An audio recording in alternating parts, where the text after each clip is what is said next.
Shabbat shalom, everybody. Rob Shmuel here. Rob Shmuel ben Yehoshua, Rashbi, Rabbi Stephen Epstein with you with this week's Parsha Terumah. Hope you're doing well. So, one of the things that really impresses me is the support that Judaism has. Now, some of you are going to think, what is he out of his mind with all the Jew hating that's going around?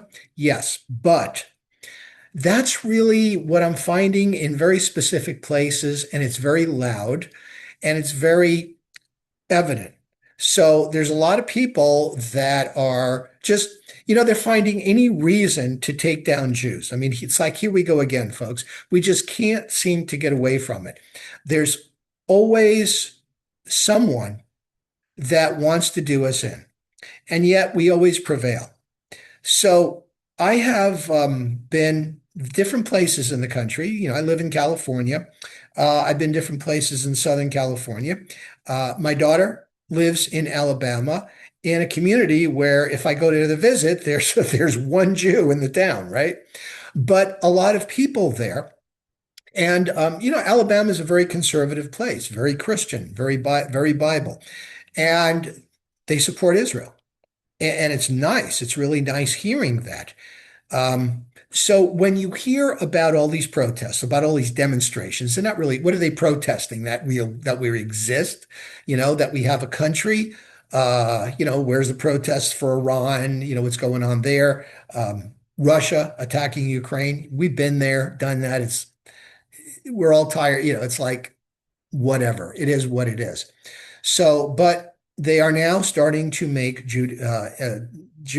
anti-Semitism, Jew hating now normal. And are there people behind this? Yes, probably. What is their gripe against us? Who knows? Who knows? I've always thought, and maybe this is a little arrogant and presumptuous on my part, but we've survived some pretty heavy oppression and persecution, and we've survived it, and we've done it on our own. So unlike, let's face it, other groups that are having a hard time, they don't, whatever. I'm going to get myself in trouble, but y'all know what I'm saying. So we just kind of have to be and do what we do, which is what we do all the time. We're going to express our Judaism. We're not going to let anybody put us down. We are going to protect ourselves and stand up for ourselves. And by the way, this is good advice for anybody who is the recipient of people giving them a hard time. Look at bullying.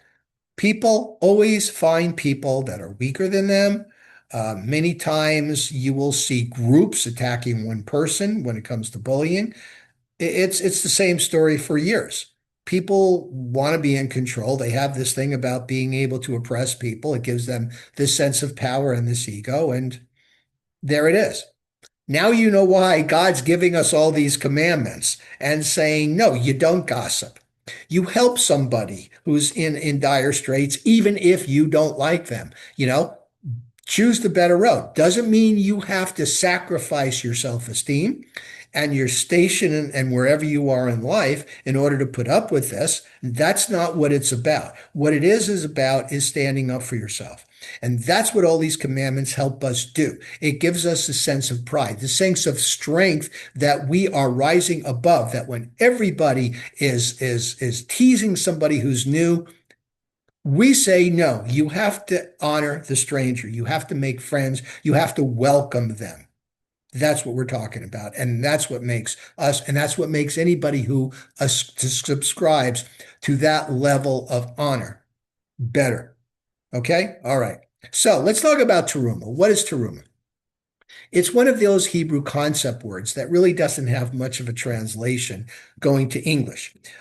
People call it donation, portion, but basically God is saying, okay, everybody whose hearts move them, and everybody whose hearts move them, which is basically everybody, should be donating because, now that we're starting to create this legacy, you've had the 10 declarations, you've had other commandments and other discussions about how to treat people, slaves, boundaries between people, the Shabbat. Okay, now we need a place. We need a location where we can actually start expressing ourselves, where we can actually start to think, okay, this is where we're going to practice.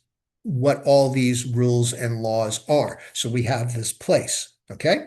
And that's going to be the Mishkan. So here we are out in the middle of basically nowhere, in the middle of Sinai.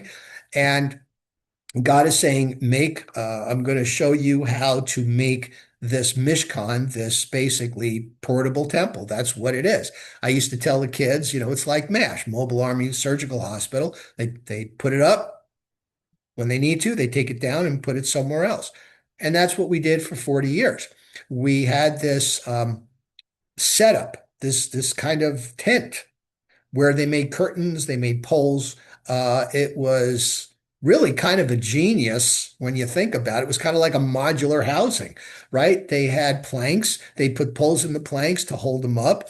Then they'd had these hooks to put in curtains, a couple of curtains and goat hairs, the rough fabric that helped protect from the elements. They had all the materials there, the menorah, the table for putting on the bread, the altars, place to take the ashes.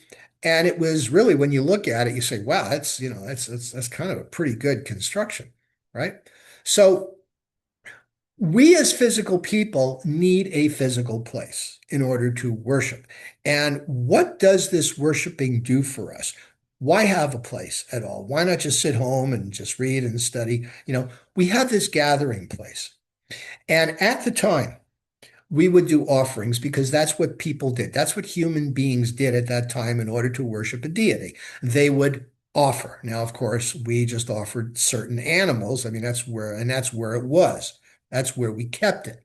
And we were kind of going along with the times. There's this discussion. Well, you've got the Torah. It's the most important document that we have. We cling to Torah. We live by the Torah. So one of these years, hopefully it's soon, may it be this year, we'll go to Jerusalem and we will rebuild the temple. It will be the third temple based on what Ezekiel prophesied. And of course, it will be issued in by a Messiah, and it will be a beautiful golden age. And that's what will happen. And then we'll start offering animals again. Or will we? Or now that we're doing prayers, and we've been doing it for the last 2,000 years. And according to Judaism, when you do something that long, the tradition becomes the rule. Case in point. Why do we do out here outside of Israel 2 days of Passover, 2 days of Shavuot, and 2 days of Sukkot? Originally, they did that to build a fence around the Torah. Some people say, well, they're actually adding, which Moses said don't do. He said it's in the Torah, it's one day. Do not add or subtract. Don't, the priestly blessing is 3 sentences, don't make it 4. You have 2 sets to fill in, don't add another to fill in. Okay. So why have we added an extra day? Well, because it took time to send messages back then and make sure nobody missed it. Don't have that problem today. We've got the 24/7 news cycle, and people know things immediately like that. Now, my son and I have discussed this, and he said, yeah, but there are people in Africa that don't have internet. They don't have technology. Yeah, but how do they know what's going on in the first place then? You don't have the Sanhedrin, the Jewish high court, where you need the 2 witnesses separately to say, hey, I just saw the horns of the new moon. Oh, okay. Now we're establishing the new month, and they've standardized that 1,000 years ago. They know when Passover is going to be in the year 3563. Okay. So why do we even need that? Because it's tradition, right? So we keep that. So if we haven't been doing animal sacrifices and we've been praying, and that's our modern way of reaching God, why are we going to do that? Okay. All right. So the idea of actually doing physical gestures, having these procedures, having these rituals and these rites, that kind of keeps us in touch with this legacy. When you make a peace offering or a sin offering or a mistake offering or a burnt offering, okay, you're doing the thing that reminds you of what it's about, in addition to studying Torah. So that's the idea of the Mishkan, to have that place. Also, it's a group consciousness. when you're with other people, everybody's doing the same thing and they're doing it and you're doing it. And it's kind of like mob mentality in reverse. I hate to use that example, but strength in numbers, that's what it is. And when you come to a synagogue and you're praying and you see all these other people praying and they're praying in Hebrew, it kind of makes you think, gee, I should also be uh, pretty competent in Hebrew too, so I could do what they're doing, and I need to study that and know what the English is going. Okay, so that's where we're starting here in our Torah. Okay, God is saying, I want you to go make a mishkan, make a structure where you can go and you can do these offerings, and it will remind you of what's important in life. Okay, what's important in life is being kind to each other, respect each other. Shabbat shalom, and as always, thank you so much for listening.